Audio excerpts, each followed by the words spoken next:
வாங்க இப்போ வீடியோக்குள்ளே போகலாம். இந்த லைனிங் கிளாத் ஏற்கனவே நாங்கள் வெட்டி வச்சுருக்கோம்.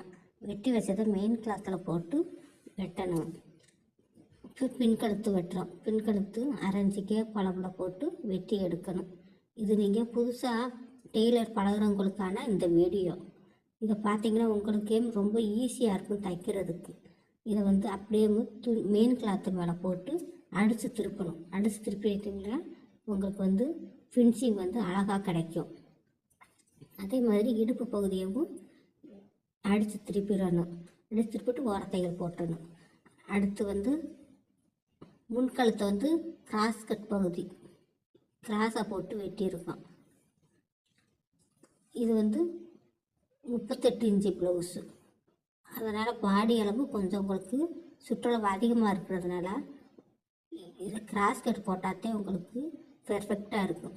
நேர் கட்டிங் போட்டால் நல்லா இருக்காது. கிராஸ் கட் போடணும். லைனிங் கிளாத்தும் கிராஸ் கட்டாக இருக்கணும். மெயின் கிளாத்தும் கிராஸ் கட்டாக இருக்கணும். மெயின் கிளாத்தில் போட்டு அடித்து திருப்பிட்டால் பிறகு ஓரத்தைகள் போட்டுக்கிறணும். மறுபடியும் சொல்கிறேன், இது புதுசாக பழகிற டெய்லர்களுக்கான வீடியோ. அடுத்து கைப்பகுதியை 4 மடித்து போட்டு வெட்டி எடுத்துருக்கோம். அதே மாதிரி மெயின் கிளாத்தையும் 4 மடித்து போட்டு வெட்டி எடுத்து அரைஞ்சி அளவில் விட்டு எடுக்கணும். இதையும் நம்ம கீழே மெயின் கிளாத்தை போட்டு மேலே லைனிங் கிளாத் போட்டு அடித்து திருப்பணும். அடித்து திருப்பிட்டு ஓரத்தைகள் போட்டணும். ஓரத்தைகள் போட்டால் பெர்ஃபெக்டாக இருக்கும். இதுக்கு எம்மிங் போட தேவையில்லை.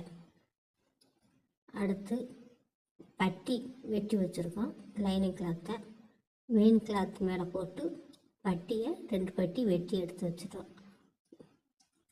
இது புதுசாக பழகிறவங்களுக்கான இந்த வீடியோ. எங்கள் சேனல் இது வரைக்கும் பார்க்காதவங்க பார்த்து சப்ஸ்கிரைப் பண்ணுங்கள், லைக் பண்ணுங்கள், கமெண்ட் பாக்ஸில் கமெண்ட் போடுங்க.